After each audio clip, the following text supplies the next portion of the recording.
Welcome, everyone, to our podcast. My name is Suraksha Gopal, and today on this podcast, we are going to be talking about navigating the dark night of the soul on our spiritual awakening journey. With me, I have my co host, Debjit Kundu.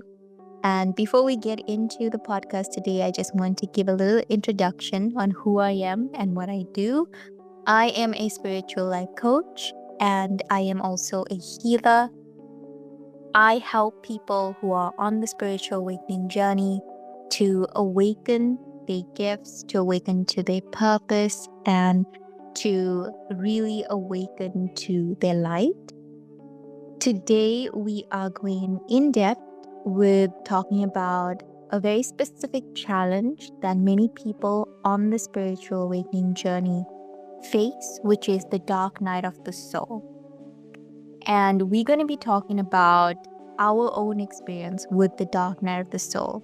We're going to be talking about some of the situations that we faced within our own personal dark night of the soul and how we can really navigate the dark night of the soul. There's many things that we can do that will really help us to surrender to the process of going through something so profound like the dark night of the soul.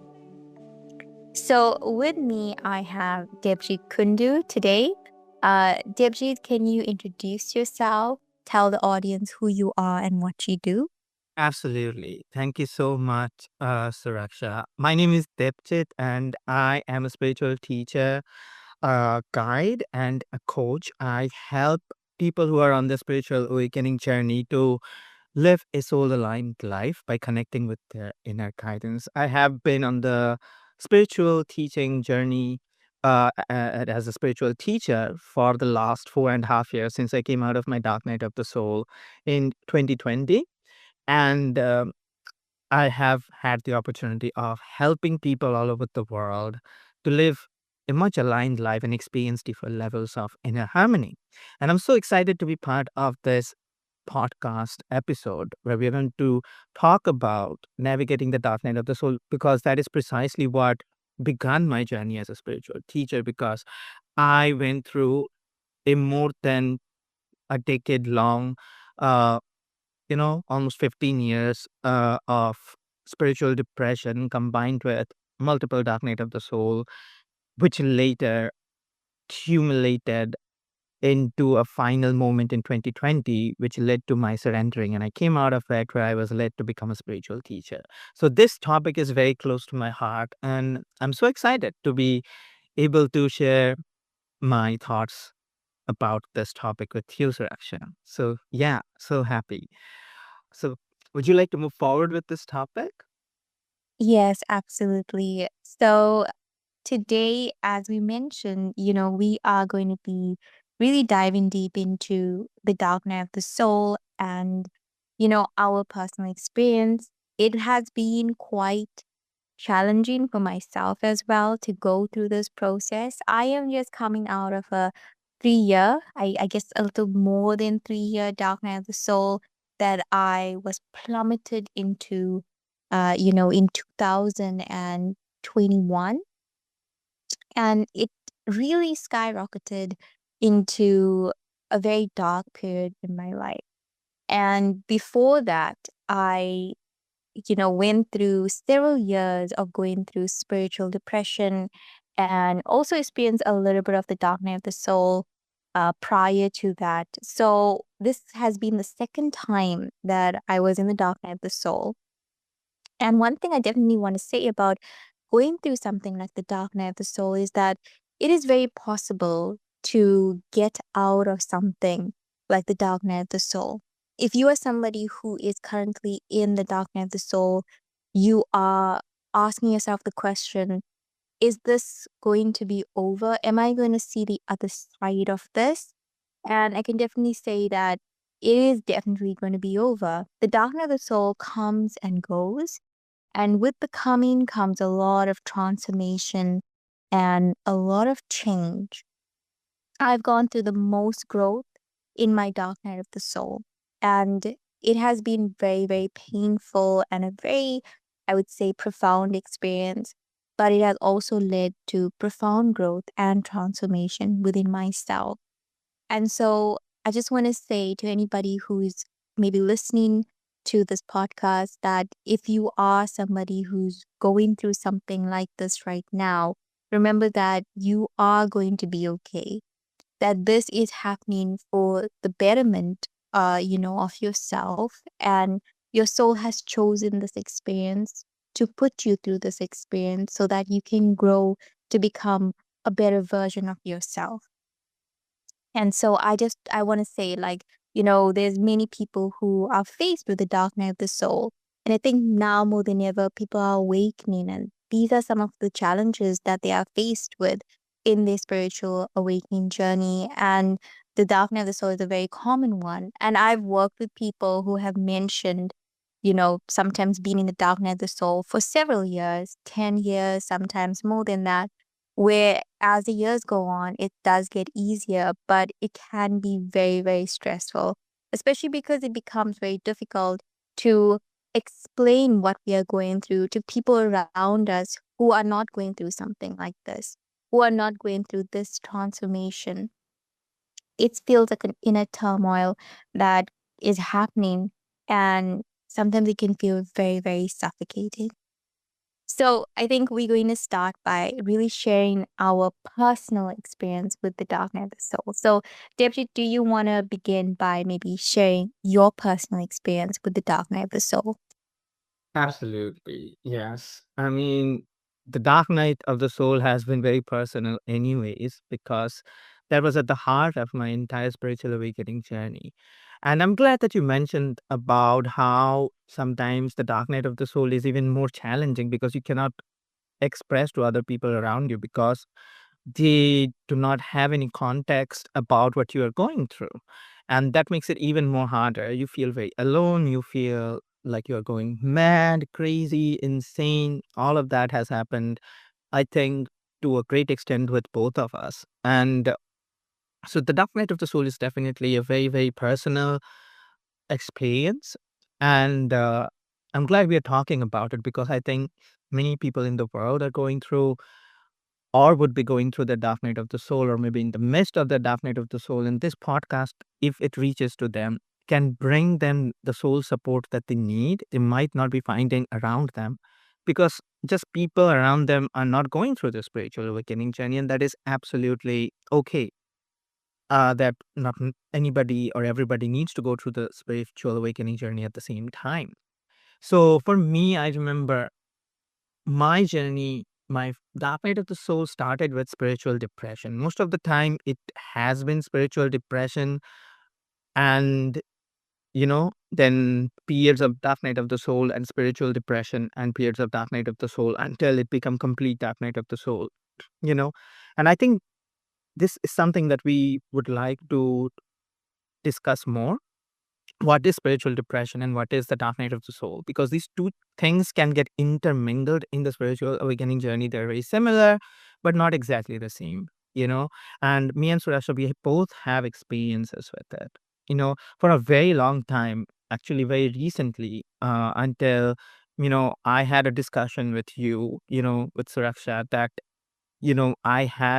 I actually probably did not experience an entirely 15 years long dark night of the soul, because I remember the first time I experienced or I felt that I was actually going through the dark night of the soul, it was already when I was about 19 years old or 20 years old. Whereas my spiritual depression started since I was sixth grade, since I was in sixth grade. And, but the process of the spiritual depression leading to the dark night of the soul is sometimes so gradual, and it differs from person to person that it becomes difficult to understand.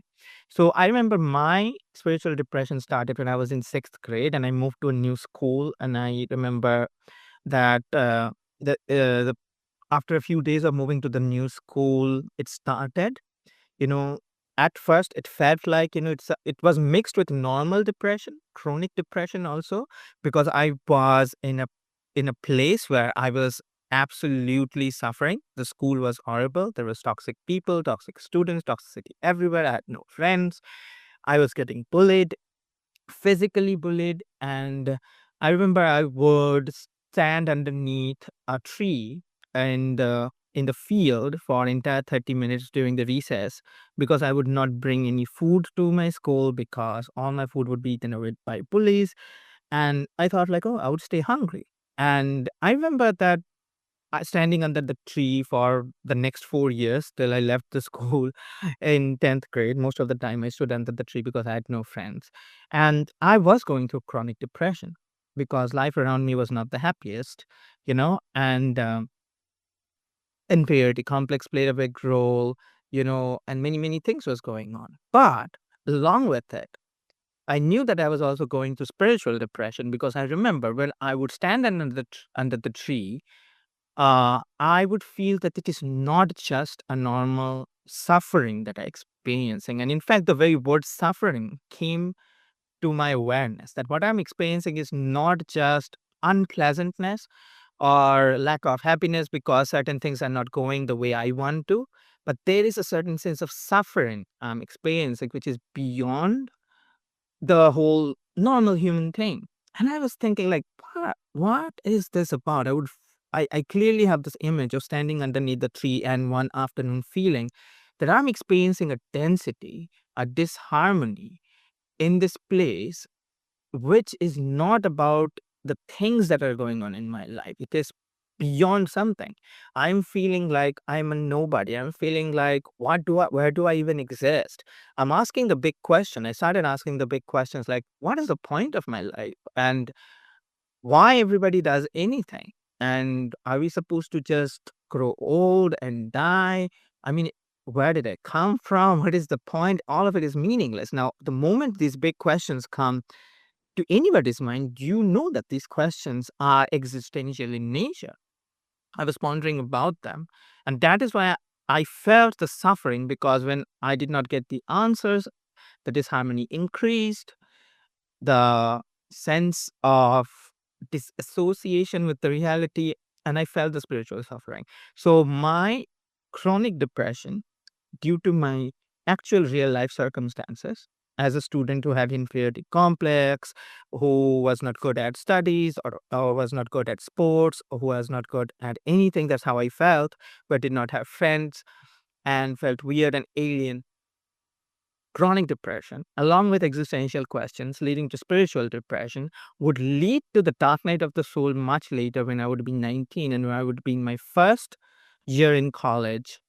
And during my bachelor's in business administration, and I would feel that I would I'm getting sucked into a dark void, and living life externally would become very difficult because I was experiencing energetic overwhelm. I was experiencing headache, spiritual depression, many many things, and that would be my beginning of my dark night of the soul. I remember the first time I even found out the term dark night of the soul was I searched on the internet. Like, I'm experiencing all these things. I'm experiencing headaches. I'm experiencing absolute existential crisis. I'm feeling like I don't know what is life, and the existential questions have become too big for me. And maybe I'm seeking enlightenment and everything. Maybe that is the answer. And I'm feeling like, sucking into a, void. And I remember I stumbled upon a blog and it mentioned the words dark night of the soul. And immediately my soul resonated as if it knew that was it. And that was the first time I knew that I'm going through a dark night of the soul because everything that was shared in the blog, of course, resonated, but the very words carried the energy, the vibration that was the vibration that I was experiencing. So that is a little bit about my personal journey about the dark night of the soul that I would like to share. Now I'd like to hear from you, Suraksha. Your experience of dark night of the soul has been pretty intense, combined with Kundalini awakening, stuff that you had to heal. So would you like to share your personal journey navigating the dark Yeah. night of the soul? Yes, of course. When I was listening to you talk about your experience with the dark night of the soul, I was relating. on so many levels because he spoke about how you had sort of an like a crisis moment, and you sort of went through a period in your life where you were like asking yourself, am I seeking enlightenment? What is it that's going to bring me out of this? What is it that's going to give me the relief I need? And you were speaking about how it was so challenging and there were so many things happening, and I couldn't help but relate to your experience because mine had not been too far from that. When I, started to experience dark night of the soul for the second time, this dark night of the soul was much more harder than when I experienced it for the first time. The second time was much more challenging because now I actually knew that I was going through the dark night of the soul. And it was like I, on purpose, got, plummeted into the dark night of the soul because my dark night of the soul really began by me following my intuition. And this is an interesting thing is that a lot of times, dark night of the soul, they are sometimes triggered by certain things. Sometimes they might just happen because that is something that we need to experience at that time in our life. Or sometimes, we might feel a calling to do something, to take a leap of faith, to try something new, to be in the unknown, right? And this, you know, really gets us into right into a dark night of the soul. For me, it was listening to my higher self and adhering to, a calling and listening to my intuition, which really put me right into a 3 year, if not longer than that, dark night of the soul. And it has been really challenging. It has been very, very challenging because I always, when I was in the midst of the dark night of the soul, going through all the phases, I was always wondering, what if I just not listen to my intuition? What if I just, you know, didn't, listen to this calling? Would I still go through something like this? Because I knew the moment I listened to my intuition, it's like the universe gave me this dark night of the soul so that I sort of, as I am shedding all the density, as I am, awakening to different parts of myself, as I'm working through a lot of things, I will start to step out of the dark night of the soul. So a lot of times that is the dynamic that can happen where a dark night of the soul starts with us just, listening to our intuition or taking a leap of faith. And for me, the second time around, it was in this way. And the first time, I remember it was a little bit of spiritual depression mixed with a lot of anxiety, and I was also facing a little bit of, challenges with my eating disorder. And so it was an accumulation of all of this, which then really broke the mold, and it got me to awaken. And awakening really broke me out of that dark night of the soul. And then a year goes on, and I get plummeted into another dark night of the soul, which is the one that I'm currently sort of coming out of. And I definitely would say that, it was challenging to be in the dark night of the soul and then have a year of break and then get plummeted back into the dark night of the soul. But as I said, the dark night of the soul, not every dark night of the soul is the same. The dynamic is very different. However, the theme is change and transformation. The theme is shedding of density. The theme is awakening. And I had to also go through a Kundalini awakening while I was going through this dark night of the soul, which was even more challenging because with the intense ascension symptoms, I had to deal with the dread, of feeling lost, feeling helpless, feeling like, every part of me on the inside is poisoned. Every part of me on the inside, is just sort of dying. And that's what it felt like. And I always express the dark night of the soul in saying that it really feels like you are in so much of pain, but there's not there's no medication, there's no remedy for that pain. So you have to just sit it out. You have to feel it. You have to go through it. And that is the thing about the dark night of the soul, is that when we are in it, it's very important that we do not resist the process of the dark night of the soul. When I, started to understand that I was in the dark night of the soul, I had a lot of resistance. I had a lot of resistance in the first stage of going through the dark night of the soul. I didn't want to go through this process because it was so difficult. It was so challenging. I had a lot on my plate. Not only I was having to navigate the spiritual awakening, but I was, at a point in my life where things were very difficult for me on the outside. I experienced a lot of challenges in other ways, and I just didn't want to go through darkness. So I was like, it's not the right time. Can we do this some other time? Because things are not stable, you know?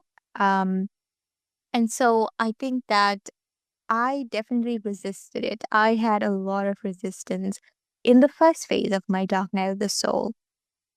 But then as time went on, I started to learn about surrender. This is where the book, The Surrender Experiment by Michael Singer, comes in, because that book is really, really a powerful tool. And I would highly suggest it to anybody who is trying to understand surrender, and maybe you are on the spiritual journey, or you are facing the dark night of the soul, and you just feel called to this concept of surrender. And when I read that book, it really introduced me to surrender in a very different way, in a way in which I really needed to hear at that moment.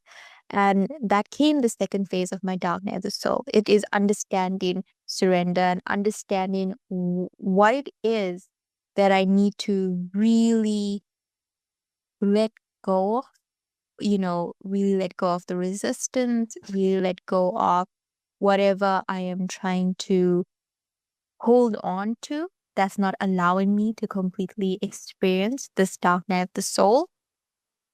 And it helped. It helped a lot to surrender. Surrender can sometimes happen all at once, or it can also happen in stages. It can happen as time goes on. And I would definitely say that that is a much more gentle way to surrender. It is by really taking it in stages. So I read the surrender experiment, and that helped me to understand surrender. And as time went on, surrender led to understanding about going with the flow, which was really important here, because surrender and going with the flow really allows us to be more present, allows us to feel what is going on instead of resisting, running away, or trying to really, deflect from what is happening. So that together, going with the flow, together with being surrendered to the process, has really helped me so much on my path. Not only has it helped me to connect to my higher self in the midst of all of the chaos that was happening, but it has also helped me to remain grounded. And there were also other things that also came into play when it came to navigating this dark night of the soul.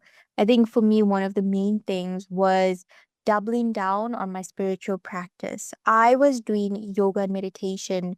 I was trying to do it as much as I could when I was going through, the beginning stages of my spiritual awakening. But now I was also faced with going through the Kundalini awakening, as well as being in the dark night of the soul, which meant that I was very, very sensitive, and I was very opened up. So I started to do a little bit of yoga and meditation, which really helped me a lot. But when I was in the dark night of the soul, right into the chaos of it, doubling down on these practices helped me so much. like doing it in the morning and also doing it in the evening. And, for me, it was yoga and meditation. For you, it could have been, something like just breath work or something that really just gets you in the present moment. It gets you out of your mind and into your body and into the present moment so that you can become grounded. And the dark night of the soul, within the dark night of the soul, it's very important to remain grounded because you're experiencing so much, you're going through so much. And it really can sort of take us out of the present moment. It can really get us to become more ungrounded. So, doubling down on my spiritual practice was really important for me because it allowed me to remain grounded so that I can connect deeper with my intuition. Now, our intuition is so important when it comes to navigating the dark night of the soul. I would definitely say that our intuition can be the key to really help us to step out of the dark night of the soul. When you are faced with something like the dark night of the soul, you are going through so much of changes. You are transforming in ways that you didn't know you could transform. And you are sort of seeing a whole different version of yourself come about. But with all of that, there's a lot of growing pains that happen.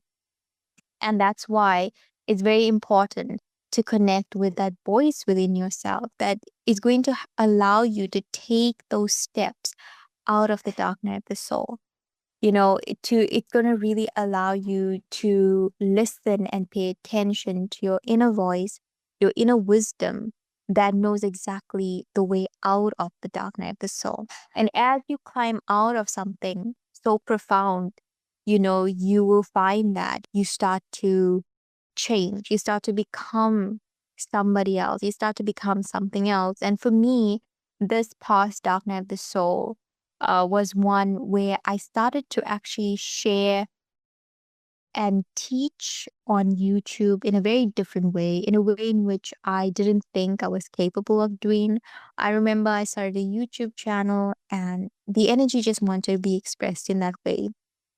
I saw myself channeling, I saw myself, going through the whole process of expressing my soul in a very verbal way.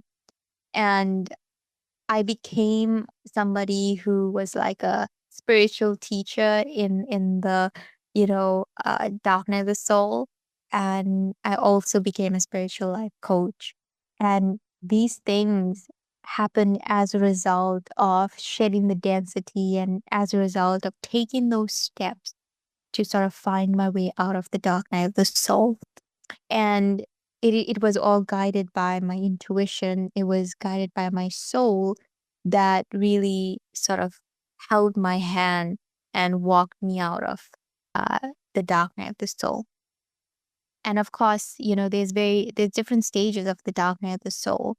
But if there's anything I learned is that if you could just take one step after the other, just one step after the other, you'll find your way out of your dark night of the soul. You will definitely find yourself on the other side of the dark night of the soul. It doesn't take a lot for, you know, for the lights to come back on and to get out of something like this. Sometimes it's just as easy as just listening to your intuition, or sometimes it is as easy as surrendering or being more present. But whatever it is, you know, coming out of the dark night of the soul is very much possible if we just allow ourselves to connect deeper to our intuition. Let your intuition be your guide when you're going through something like this.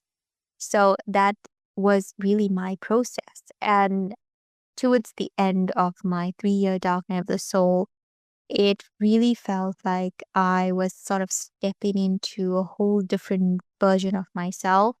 And the person who walked into the dark night of the soul and the person who came out of the dark night of the soul was very, very different. A whole different voice, a whole different, um, you know, embodiment of beingness that I felt was now present. And this would have not happened had I not been plummeted into the dark night of the soul that grew me and transformed me. Although being very difficult and experiencing a lot of hardships during the 3 years. But on the other end of it, I really found myself be a whole different person. Uh, and I definitely, now I look back and I'm definitely grateful. But at that time, I didn't like that I was, having to face so much of hardships and so much of struggle in the dark night of the soul. And one thing is that you're going through something like this and people around you are not faced with something like the dark night of the soul. You are sort of crumbling on the inside, and it's so difficult to express to people on the outside that this is what I'm going through. And that was where I found the most difficulty, is that really having to show up in the world as sort of being quote unquote normal, or quote unquote um yourself, when you don't even know yourself. You feel so lost. You feel like you're going through this ego death, and you feel like you don't know who you are any longer, and it's very difficult to have to sort of just live a day-to-day normal life when all of this crumbling is sort of taking place on the inside. And I think that that is something I faced as well. That was one of the challenges I faced a lot on my path, is having to really express what I'm going through to other people who may never be faced with this challenge, or has not faced this challenge as yet. That was my challenge, and it was difficult to express it and be like, I am not okay. I am going through this process, and it's difficult, it's challenging, and I don't know if I'm going to see the other side of it. I might not see the other side of it. And these all things come into question because you just feel so much of dread. You feel like maybe you might never get out of something like this. So I think, when you are going through something like that and you questioning, like, you know, will people around me understand me? And you questioning, like, will I ever come out of something like this? I think it's very important to understand that these things, they come and they go. There's a coming and going with the dark night of the soul. And many people have, navigated and have really come out of it. Debjit is definitely an example of, somebody who has gone through hardships in the dark night of the soul and has come out of it. And when I was going through my dark night of the soul, I remember I met Debjit, and he saw me in the midst of a lot of chaos. And he sharing his story about how he navigated his personal dark night of the soul gave me a lot of hope, and it really encouraged me because I needed that. I needed somebody to tell me that it is 100% possible to see the other side of this. Because as I said, when you are in the midst of this, in the midst of the chaos, uh, you know, sometimes it's very difficult to see that there's even another side of this. So that's what I want to share from my experience. Thank you so much for sharing about this. I mean, one thing is for certain from our both our experiences is that we both experienced, you know, a kind of breakdown of ourself, which is characteristic of the dark night of the soul, that you feel that your self, or what you call this one, this whole identity is kind of like breaking down. And you are kind of like the entire thing that you call yourself, you is like falling apart. And you feel like you cannot live, and a profound sense of despair and hopelessness comes, which differentiates depression from dark night of the soul. Like, if any of you who is listening to this asking that, how do I know if I'm experiencing depression, uh, or spiritual depression, or dark night of the soul? I think this is something we both need to address, because one who is going through something like this, having the clarity can help. I remember that when, like I was saying, that when I was in sixth grade, it was mixed up with chronic depression due to my circumstances as a kid who was going through inferiority complex and everything, and spiritual depression, which was coming online. I would remember that I would stay awake at night after mom and dad would go to bed, and I would ask myself the questions, the big question, and I thought like one day I'm going to figure it out. And I say one day, I had a sense of urgency because I knew that after I get out of school, I don't know what I'm going to do because I don't know. I don't have any motivation to live because I don't know what life is. I have to figure out the existential questions of life. And then hopefully by the time I pass out of school, I'll have some answers and I'll be in control of this magical weirdness that is happening called life, which nobody is asking anything about. And I knew I had very less time. And so I would be, just take an hour or two after mom and dad would go to bed. I would stay awake at night and I would, basically bang my head and try to find the answers. And I got many, many theories, like that, okay, this is probably what life is about. That is probably what life is about. But I did not come to the answer because I had a very, very specific thing that I was looking for, which I used to call the answer. The answer, or I used to also call it the key or the answer that will solve all of the entire puzzle will be solved. I wanted to crack the code of life, basically, and I was like, once I have the key, I'll know what it is about, how to play it, and everything will be fine because otherwise I don't know. I seriously don't know. I remember that pain trying to do that was because I had spiritual depression, because life was forcing me to ask those questions. So I was not happy not knowing the answers of life, not living like pretending that I think that life is just happening and I'm just supposed to live and die and ignore this existential questions, which is like raging within me, and pretend that everything is okay. That was my spiritual depression. I was not free of these existential questions. I saw my other friends, adults, everybody living a normal life. And I would wonder how no one is asking these questions. And everybody is completely happy and okay that they just popped up in life and they are now running towards whatever responsibilities, duties, or aspirations they have given to themselves. And they're very happy knowing that they're going to die and not asking what in the world is going on in here. And I knew nobody was asking that question, so I never bothered asking anybody because I knew that if I asked that, people are going to think I'm crazy. I mean, sometimes tried to ask that to my father, and my father definitively told me that, you are thinking weird things, don't think those things. So I knew. And I knew that, people don't talk about these things and it was very, very clear. So I would be thinking, and all of that searching was due to spiritual depression.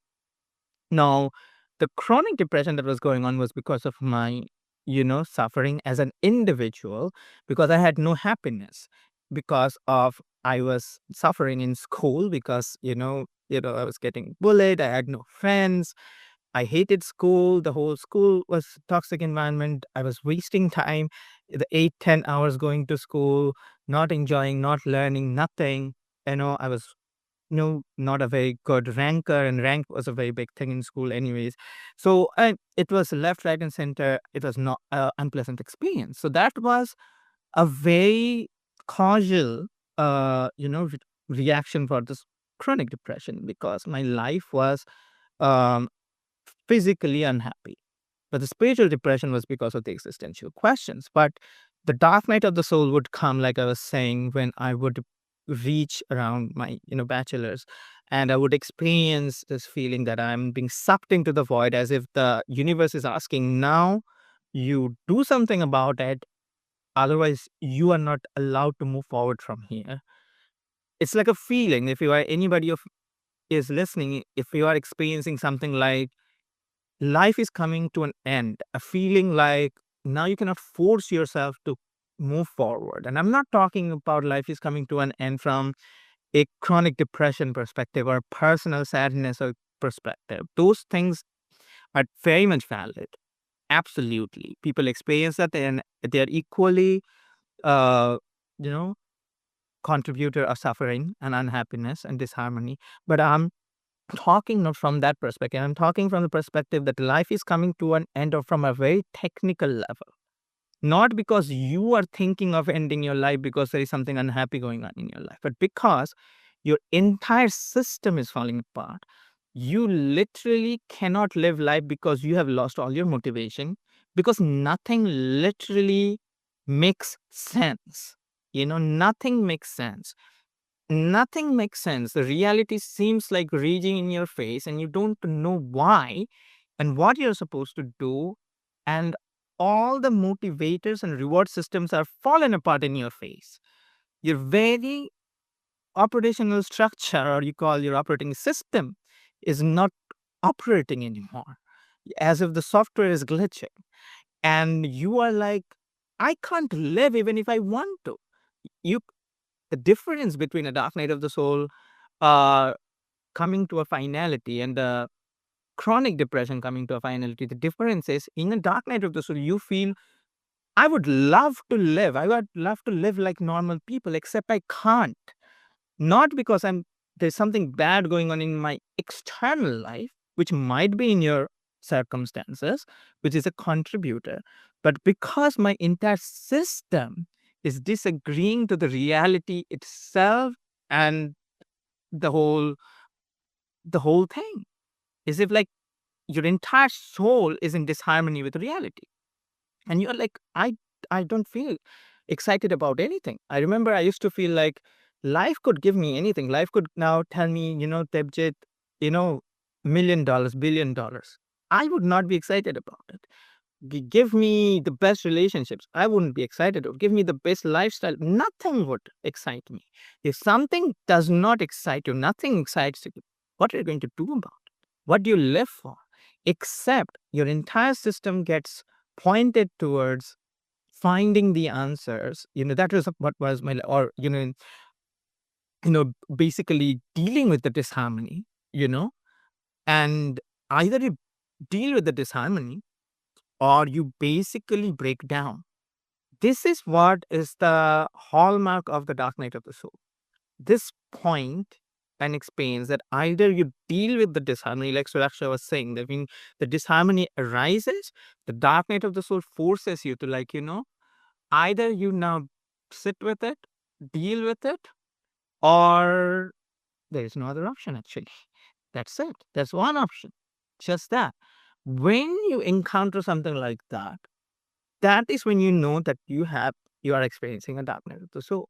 You are going to experience absolute helplessness, hopelessness, and chaos, and you're going to feel like you're going mad and insane on a very, very much dictionary level. Because I remember I used to feel like I'm going insane. I used to feel like, why am I experiencing all of this? Why am I experiencing all of this disassociation and disconnection? This feeling like there's poison running through my blood. Like Suraksha mentioned, I would feel. Now, these are ascension symptoms, which is maybe part and parcel of the dark night of the soul. For me, it happened. For Suraksha, it happened that I would get headaches, uh, zaps in my body, shaking in my body, weird dreams, chronic fatigue, headaches throughout the day. When I would go out, I would experience tremendous energetic overwhelm. I could not handle crowds at all, severe lethargy, and the whole thing. And I remember that when I was going through all of this, and it was increasing and increasing, and it was increasing and increasing, and every day would become like, walking towards a mountain top or something, because it just got harder and harder. And I was thinking, like, I'm becoming insane. I cannot live life. I remember in 2019, I was a productivity coach for a year, and I was building towards that business, and I was struggling financially. And that business I put so much time and effort, and was just getting clients, international clients, and I was working. I was just starting to make money, and that was like I was working on it to build my life on it. And then suddenly the second dark night of the soul came. Uh, when I was 28, which came with a finality, and I remembered very clearly that I felt that after a time that the whole productivity coaching thing is not resonating. It felt complete dissonance and nothing resonated anymore. And the dark night of the soul increased so much that I had to in 20 in the end of 2019 or something around that time, I had to completely stop the whole productivity coaching business. It was a very, very scary thing to do because I had no source of money and I did not know what my life is going to become. Pretty much I thought there's either I am going to die because of the suffering, maybe I'm going to kill myself, or I'm going to just become insane and I will be put into an asylum. Because that is pretty much how it happened for my first Dark Night of the Soul and the second Dark Night of the Soul. When I was going through my first year in BBA, I also went through the same phase where I felt like either I'm going to kill myself or I'm going to be put into an asylum. And when the second Dark Night of the Soul, it came with the finality this time. Although during my first night of the Dark Night of the Soul, it kind of gave me a break for 1 year where I remember when I was starting to do my master's, I was maybe 23, 24 years old. During that time, it, my Dark Night of the Soul had its high points and low points, it was not constantly as intense. So I was able to still find ways to maneuver through my life, do college and stuff. It was insanely difficult to do college, but still, I remember that during my first year of MBA, I was in a state in India called Pune, and I remember I came back because I could not finish that year. And I came back to my hometown, Kolkata, and I attended Vipassana, which was a meditation retreat for 10 days, which I was very strongly called to attend. After doing Vipassana, I got a 1 year break from my Dark Night of the Soul. And during that period, I experienced what I call my hero stage of consciousness fully. But then, after that 1 year, 1.5 year or something like that, I started experience the second Dark Night of the Soul fully, which later accumulated to a final moment where I remember I left my productivity coaching business and I thought, now I have nothing to live for. I do not know what is going to happen to my life. I am probably going insane. And if I don't kill myself, because I'm deteriorating every day, mentally, health wise, my headache's increasing every day, and I thought, like, just goes on like this. At the rate it was increasing, I'm probably going to not be able to do anything in life. Like, can't handle myself, basically. Not do the simple things in life. Can't have a job, can't do things. I don't think so because it was deteriorating really badly. I thought, if I don't kill myself, you know, people will have to put me into an asylum and just live off and survive the rest of my days dealing with the suffering. But then that night of the soul ended in a moment which transitioned me into this next version of myself. You know, it happened in 2020, mid 2020, when I was able to experience a profound moment of surrendering, where, like Suraksha was saying, that, surrendering is the key. I listened to my intuition, which was saying to relax, which is to not fight with life, to relax and let go. And one moment after all this fighting, when I knew that, I don't have anything to fight. So I thought, what if I just relax? What if I let go? Because anyways, my life is ending. What have I got to lose? It was a crazy thought to let go and surrender. It felt like, what? Surrendered to life? That means, how am I going to live life? Like, I don't know what's going to happen. Just let life decide what is going to happen. It's a crazy, crazy thought. Like, mad, right?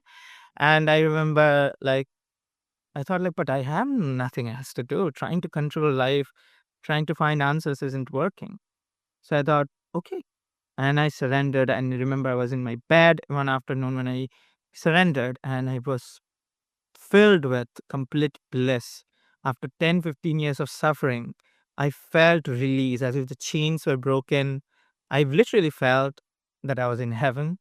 I was in my bed, but I was felt like in my body, it felt like bliss. It was pure bliss.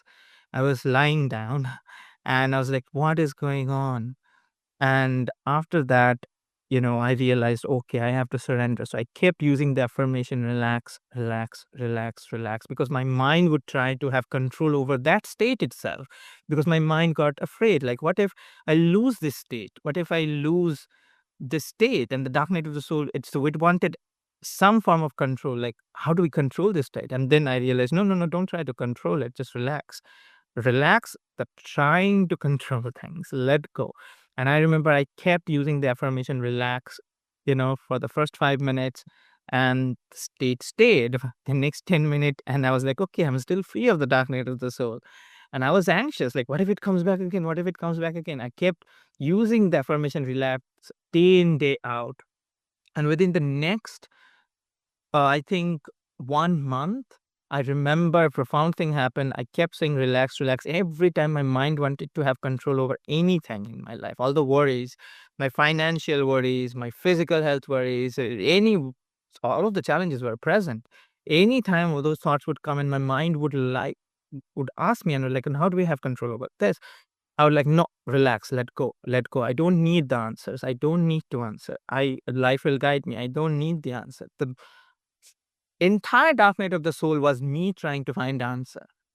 After Dark Night of the Soul was me actively not trying to find answers, which is the basic difference between who I was and who I am right now. I'm trying not to find answers. I'm letting go, trying to not have control, basically, and life after that became magical because one profound thing, like I was saying, happened. Like after the first month of constantly using the affirmation, relax, day in and day out, I was doing it 24/7 unless when I was sleeping, of course. And after a month, my headaches completely went away. And I knew because those headaches were happening because my mind trying to force control, creating disharmony. So my patterns in my brain dissolved and I was headache free. And I knew that this thing is magical and I kept doing it. After that, I thought, like, what am I going to do in my life? My productivity coaching business is gone, but I don't know what am I supposed to do. So I remember, okay, I don't know, but I'm going to trust what this is. Probably this inner guidance, which asked me to relax, is going to guide me. Another crazy idea because I did not have money. I was like, I was probably 28-year old, and I was like, this is scary. This is very scary. But what am I going to do? I'm out of the dark night of the soul, this magical inner guidance which got me out of this dark night of the soul, which was so hopeless, and I thought my life would end with this. I'm out of it. So probably, hopefully, this is going to tell me what am I supposed to become. So I remember for the next 3 to 5 months, I don't know exactly how long, because during those months I would like just follow my intuition day in, day out. Whatever it asked me to do, I would do it. I would sometimes meditate, sometimes I'll watch videos, I would play my guitar, sleep, meditate, guitar, meditate. That's what I would basically do, hoping that one day my inner guidance will tell me and reveal to me what am I supposed to do. And it precisely happened around October 2020. I received this clarity. I'm supposed to share my wisdom with the world, and I have to share with the world how to experience inner harmony because that's what I learned in my journey. That inner harmony comes by letting go, by surrendering, by connecting with your intuition, and that's what I became. I became a teacher, a spiritual teacher, a coach, a guide, and even in the last 4.5 years, I've been helping and teaching people. It's my essence of teaching is basically this: surrender, let go, relax, connect with your inner guidance, follow your resonance, and your life will be magical. And that is the key to your spiritual awakening journey. So that has been, kind of, how my dark night of the soul kind of ended and who I am right now. So Suraksha, would you like to share something before we maybe can conclude this session? We're almost at the end of our podcast. Something to leave our audience with before we start our outro, maybe. Yes, I just want to say that, you mentioned some very interesting points there when you spoke about how you felt like you were going insane and how you felt like, will this ever end? And I think a lot of people go through this feeling like, will I ever see the other end of this? And am I going insane? Because it actually feels like there's so much that's happening on the inside.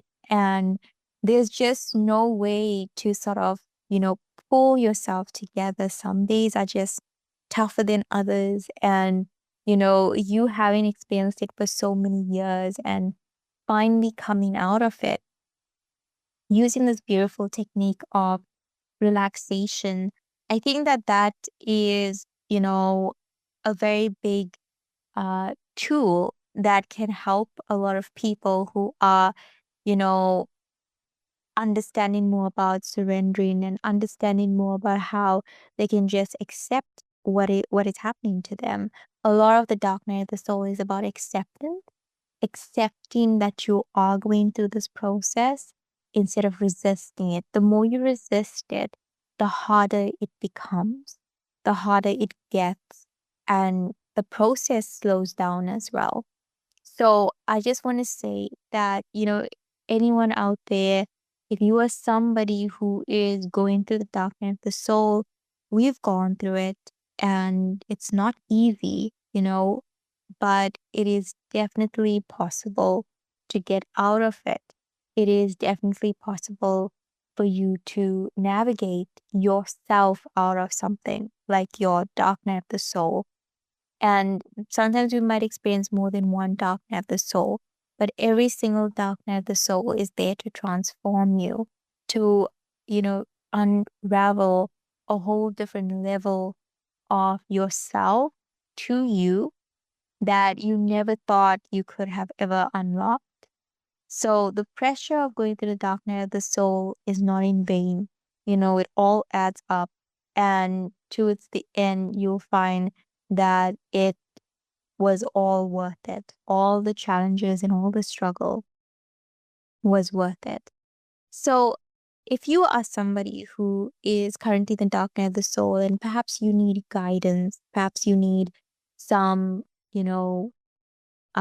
assistance, or you require certain tools that's going to help you, maybe what I shared or Devjit has shared has resonated with you, and you find that you resonate with what we've gone through and you want to learn about how you can sort of get out of the dark night of the soul, then you can find our contact information on this podcast. If you want to get a hold of me, you can find me at Guided by the Soul on Instagram and TikTok. I'm as Suraksha Gopal on Facebook. And if you require uh, one-on-one coaching session, then you can get hold of me at guidedbythesoul gmail.com. And I don't think there's any more links I have to share. I think, Devjit, you can go ahead and share your contact information. Absolutely. Thank you so much, Suraksha. Like I said, like I'm a spiritual teacher, guide, and coach, and I help people who are on the spiritual awakening journey to connect with their inner guidance. So if you're somebody who has been listening to us and you want to work with me, and you feel called to connecting with me or working with me, you can have a free 1 hour soul alignment discovery call with me, where I'm going to have a very comfortable conversation with you, a chat, and we are going to understand where you're at in your spiritual awakening journey. What are some of the challenges you're facing? And I'm going to bring you some guidance. And if you feel called to having more sessions with me, you will be offered to work with me personally with my paid offerings or paid coaching packages. So if you want to receive a full 1 hour discovery call with me, just visit the link in the description of this video. Visit my website, visitconsciousness.com, and sign up for my free discovery call. Suraksha's contacts will be in the description as well.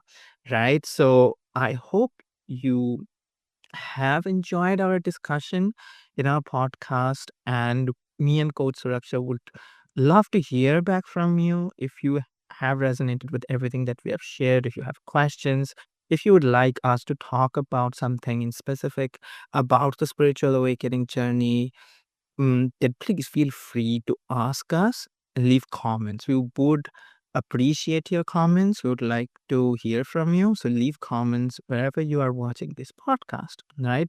And if you have enjoyed this conversation and wherever you may be watching, please subscribe to our channel. Give this podcast a like and share it with some of your friends, people you know who are probably going through their spiritual awakening journey, or you think they are also going through the dark night of the soul. Because one of the things that me and Suraksha we discussed, that when you're going through the dark night of the soul, we feel alone. We feel nobody understands us. So this podcast and maybe our entire podcast series, Everything Spiritual, just might be the thing that they need in order to navigate their spiritual awakening journey. Some confirmation, some, support, because that's all this is about.